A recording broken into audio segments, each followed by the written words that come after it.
What is up, ladies and gentlemen? Cjthecheesedj here, and we're back with another Ark Insight. And today we are doing the Sabertooth versus the Ravager. Now these guys are from two different maps, however that is not the case anymore as you can transfer aberration creatures over.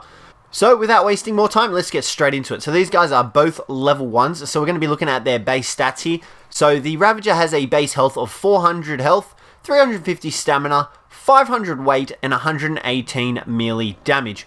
Whereas if we come into the Sabertooth's inventory, we see that it has 250 health, 200 stamina, 200 weight, and 121.9 melee damage. So already you can tell that the Ravager is slightly stronger than the Sabertooth, as the Ravager has an extra 150 health, but we don't actually know what these guys' base damage value is just yet. So first off, we're going to test their speed, and then we'll get into some of the other stuff.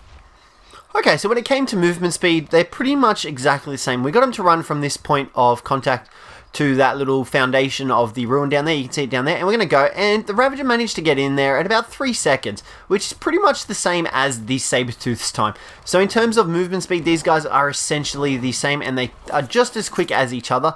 It feels like to me that the Sabertooth is actually a little bit faster, but I know that's not the case because numbers don't lie. So it's about 3 seconds for both of them, 3 to 4 seconds. So in terms of movement speed, neither one is better than the other. We then tested their jumping distance. Now you can see here we've both got them stagnated where they are. The Ravager's jump doesn't get him much distance, however this is while they are standing still, so I didn't discount that just yet, but you can see just how much difference in terms of length the Sabertooth gets from the Ravager. The starting point was just a little bit behind the Ravager, where this poo was, it was about here. So you can see that the Sabertooth manages to get a lot more distance in its jump than the Ravager does, however that is while they were stagnated, so let's do it while they are moving to determine it even better. So we got a little bit of a run up, and we jumped from that rock platform that you just saw there, and you can see the Sabertooth managed to make it all the way down to the bottom wall of the ruin. I can guarantee you that the Ravager will not make it that far, because his jump is built for height and not distance like the Sabertooth is. You can see here, and we'll jump, and you can see the Ravager gets about halfway. So there's that starting point, and there's their finishing points. So the Sabertooth is obviously the better jumper when it comes to distance, however the Ravager is much better at height, which you'll see shortly. Now you can see here, distance is not always the better one of the two, as our Sabertooth barely manages to get himself up the hill while jumping. You can see that because his jump distance is more correlated with horizontal instead of vertical, he doesn't actually manage to scale the hill properly. He kind of does his little front paw thing. It's really weird to witness. So yeah, you can see that Sabertooth not very good at jumping on the hills, but the Ravager definitely compensates for it with its height. It'll definitely race up the hill better than the Sabertooth is able to because of its natural jumping ability, because of its height. You can see they're easily able to scale the cliff while jumping.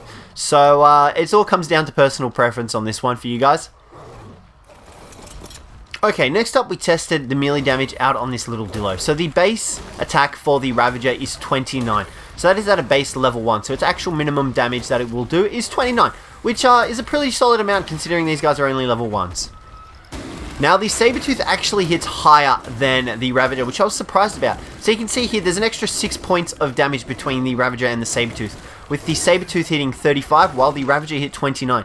So that is an interesting little tidbit of information to have. I didn't expect the Sabertooth to hit higher than the Ravager. I mean, look at the difference in their teeth. The Ravager's got like razor sharp canines, whereas the Sabertooth only has 2 of them. Like, what is going on here? So the turning radius of the two were pretty good as well, much like you'd expect for these small mid-tier mounts. They've got a pretty tight turning circle, and they're able to maneuver really easily. Not too much difficulty in maneuvering these guys. The Ravager is pretty much exactly the same as the Sabertooth. You can see here, he's got a little bit of a wider turning radius than the Sabertooth does. However, it's not by much, and I honestly would not put it past to tame up a Ravager over a Sabertooth. Now, their stamina usage is also pretty solid. The Ravager's been running for about 30-40 seconds now, and you can see that his stamina is still depleting. So I would honestly say that these guys get a solid minute out of full-on sprinting with their base level stamina, which is really good. The Sabertooth is much alike the same. It has a little bit less stamina than the Ravager does, and it expends quite a lot more in terms of jumping. But you can see here the Ravager finally expended his last of his stamina, but that's mainly due to us jumping. So we're going to get into their swim speed next. So the swim speed of the Sabertooth is pretty much what you'd expect. He doesn't move too fast, but he doesn't move too slow. He moves fast enough for you to get out of the water as soon as possible. I mean, it is a cat. Cats aren't really built for swimming in the water, but you know, he does the job of managing to cross the terrain really easily. You obviously wouldn't take this guy into the deep depths of the ocean, But I must say, he does look rather majestic swimming through the ocean. But, you know, you don't want to bring these guys into the ocean. Use them to traverse rivers and whatnot. Definitely not the ocean, though. And just a little side note here. Look what we managed to stumble across. The unicorn. One of the rarest creatures in all of Ark. Oh, wow, and it's 140. I'm half tempted to tame this. If only it wasn't our single-player world. That's pretty glorious. So to me, it seems like the Ravager has pretty much the same movement speed in the water as the Sabertooth does. You can see this guy here, he's kind of just at home, being all doggo-like and swimming in his water. I wouldn't really bring these guys into the deep depths like, you know, the Sabertooth. I wouldn't do that for either, but these guys are perfectly fine to cross rivers and whatnot. Anything that's not too deep, full of the underwater predators that you'd come to expect. These guys are perfect. Look at them, they're fine. So yeah, they're not the greatest swimmers, obviously. They're not as fast as you'd expect them to be, but they're still pretty solid swimmers. Now, in terms of special abilities, the, do you mind, Unicorn? You're special and all, but get out of here. In terms of special abilities, the Ravager doesn't really have any, in that he's able to gather meat and hide respectively using his two different attacks. His primary attack and his secondary attack. Now, both these attacks do the exact same amount of damage. The only difference between them is that one is better for gathering meat, while the other one is better for gathering hide and chitin. Now, in terms of Sabertooth, he does not have any unique abilities like the Ravager does. However, he is rather good at gathering chitin, much like the Ravager and the Direwolf. The Sabertooth is actually the best chitin gatherer besides the Megatherium in the game.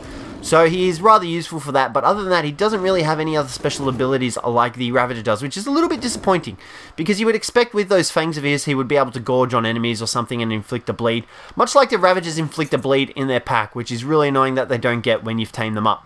So in terms of special abilities, that's all they've really got going for each other. Okay, next up we tested their meat gathering skills. So you can see here this poor little dillo in front of us is about to get mauled to death, and we'll then gather its corpse. Jeez, this must be a bloody powerful dillo if it's still alive.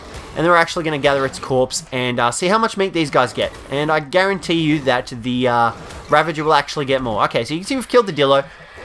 16 hide and 26 raw meat. Now we do have this boosted, so it is 3 times.